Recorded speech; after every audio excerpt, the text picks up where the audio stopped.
ভাল লাগিছে আজি ভাল লাগিছে কষ্টৰ ফল পাইছোঁ জলদি আছে কিমানলৈকে পঢ়িলা তুমি গ্ৰেজুৱেশ্যন কমপ্লিট কৰিলোঁ তাৰপিছত পৰীক্ষা দিছিলোঁ 23 চনতে এপ্লাই হৈছিলে 23 চনৰ পৰাই দি আছোঁ গ্ৰেজুৱেশ্যন কমপ্লিট কৰাৰ পাছত কিমান কষ্ট কৰিছিলা কষ্ট হৈছিলে যথেষ্টখিনি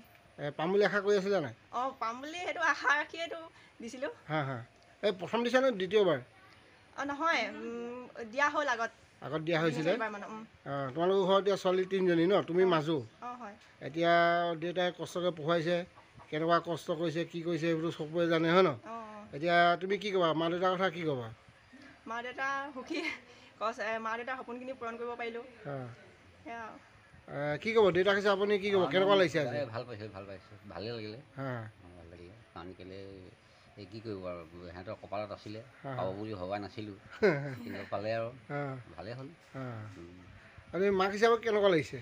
মোৰ ভাল লাগিছে মানে ভাল লাগিছে যদিও মানে সেইদিনাখন যিদিনাখন সিহঁতি মানে দুইটা ৰিজাল্ট চাইছে মই কান্দিছোঁ দুখটো লাগিছে মোক দেখি তাইও কান্দিছে বাবু কোনো নাই তাৰপিছতে বৰমাক আহিছে বৰমাকেও কান্দিছে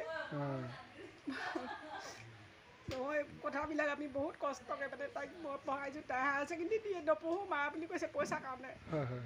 পইচা পাতিৰ কাৰণে মানে নপঢ়োঁ বুলি কৈছে মই পঢ়চোন মই তুমি যেনে তেনে পঢ়াম দেউতাই হ'লেও যি কৰি হ'লেও মই পঢ়াম দেউতাই যিয়ে নকওক লিখিলে তেনেকৈ ভাবিছোঁ আৰু মই মানে তাৰপিছত এনেকৈ পঢ়ি বি এটো পাছ কৰিলে মা বোলে মই বোলে পুলিচৰ চাকৰি তাই NCCও মানে এনেকৈ য'ত ত'ত গ'ল আৰু এনেকৈ ট্ৰেইনিং মাৰিলেগৈ যি কৰিলে কৰি মেলি তাই পুলিচৰ চাকৰি মানে কৰিম বুলি তাই একদম ডাঠি মানে নিজে মনতে ভাবি ল'লে ভাবিলে তাই বাৰু কেইবাটাও এনেকৈ ইণ্টাৰভিউ মাৰি এনেকৈ সোমাইগৈ লাষ্টত মানে এনেকৈ একো হেৰি কৰিবলৈ নাপায়গৈ হেৰি দিবলৈ নাপায় ৰিটাৰ্ণবিলাক দিবলৈ নাপায় এইটোত পালেগৈ পাই মেলি মই বোলে বা যেনে তেনে মই মা পাছ কৰি আহিম তহঁতৰ মনৰ আশা পূৰ কৰিম তেনেকৈ বুলি মানে কৈছে আৰু মনৰ আশা পূৰ হ'ল আৰু হৈছে অন্তত দুখ লাগিছে দুখৰ আনন্দও লাগিছে গাঁৱৰ ৰাইজ নাহিবলৈ নাই সকলোৱে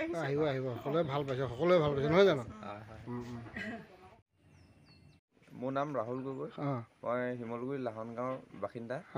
এতিয়া মোৰ মাতৃ শ্ৰীমতী মণিষা গগৈ এইবাৰ তুমি পৰীক্ষাত পাছ কৰিলা ন এই কিহত পালা এতিয়া অসম আৰক্ষী কনিষ্টবল ইউবিত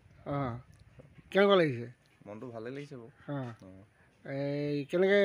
পঢ়া শুনা কৰি কেনেকৈ ইণ্টাৰভিউ দিলা কেনেকুৱা লাগিছে পঢ়া শুনা মানে কষ্ট যি কৰিছোঁ তাৰ ফল পাইছোঁ আজি ভাল লাগিছে এয়া এই পৰীক্ষাটো দিয়াৰ আগত তুমি দৌৰা মেলা এইখিনি কৰিছিলা নহয় কঠোৰ অনুশীলন কৰিছিলোঁ কেনেকৈ কি কৰিছিলা বাৰু তেনেকৈ মানে দিনতো কষ্ট কৰিছিলোঁ কেতিয়াবা তাৰপিছত দুইবেলাও প্ৰেক্টিচ কৰা হয় কেতিয়াবা তাৰপিছত ফিল্ডলৈ যোৱা হয় তাৰপিছত ষ্টেচনত অলপ দৌৰা হয় যথেষ্ট কষ্ট কৰিছা এতিয়া কেনেকুৱা লাগিলে এতিয়া মনটো আনন্দিত হৈছোঁ ঘৰখনৰ একমাত্ৰ ল'ৰা হিচাপে নহয় জানো মাক হিচাপে আপুনি কি ক'ব কেনেকুৱা পাইছে আজি ভালেই পাইছোঁ কাৰণ পঢ়ালোঁ বহুত হেৰিয়ত কষ্টত আৰু যেনেকৈ পঢ়িছিলে তেনেকৈ সুফল দিলে এতিয়া ঘৰখনত তেনেকৈ উপাৰ্জন কৰা নাই দেউতাকে কি কৰে দেউতাকে এনেই কিবা কিবি কৰি থাকে তেনেকৈ ল'ৰা এটাই পঢ়ুৱাই হেৰি কৰিলে আজি সুখী নহয় জানো কি ক'ব কেনেকুৱা লাগিছে আপোনাৰ মনটো কওকচোন ভালে লাগিছে মানে এটাই হেৰি ইমান হেৰি কষ্টৰ দুখেই দি পঢ়া নাছিলে কাৰণ ই ভাল ৰিজাল্ট অংক মুকলৰ পৰা কৰি আছে শংকৰদেৱ শিশু নিকেতন শিমলুগুৰিত পঢ়া তাৰ প্ৰতিটো শ্ৰেণীৰ প্ৰতি ৰিজাল্ট ভাল কৰিছিলে তেওঁৰ হায়াৰ ছেকেণ্ডেৰী BA টো তেনেকৈয়ে গ'ল এতিয়া এইটো ৰিজাল্টো মোৰ বেয়া হ'ব বুলি অনুভৱ কৰা নাই তাৰমানে আগৰ পৰা ভাল ৰিজাল্ট হৈ আছে কিছুমানে কয় বুকু ধপধপাই আছে মোৰ এনেকুৱা লাগিছে মই কিন্তু একো অনুভৱ নাই গোটেই ক্লাছটোৰ পৰা সৰুৰ পৰা মই ৰিজাল্ট দিবৰ সময়ত তেনেকুৱা অনুভৱ নকৰোঁৱেই এতিয়াও মোৰ সেইটো হেৰি নাই লগা এতিয়া একেটা পৰিয়ালৰ আপোনালোকৰ দুটা ল'ৰা ছোৱালীয়ে পালে সেইটো এটা ভাল লাগিছে দুইটা হেৰি হ'ল ঠিক আছে বাৰু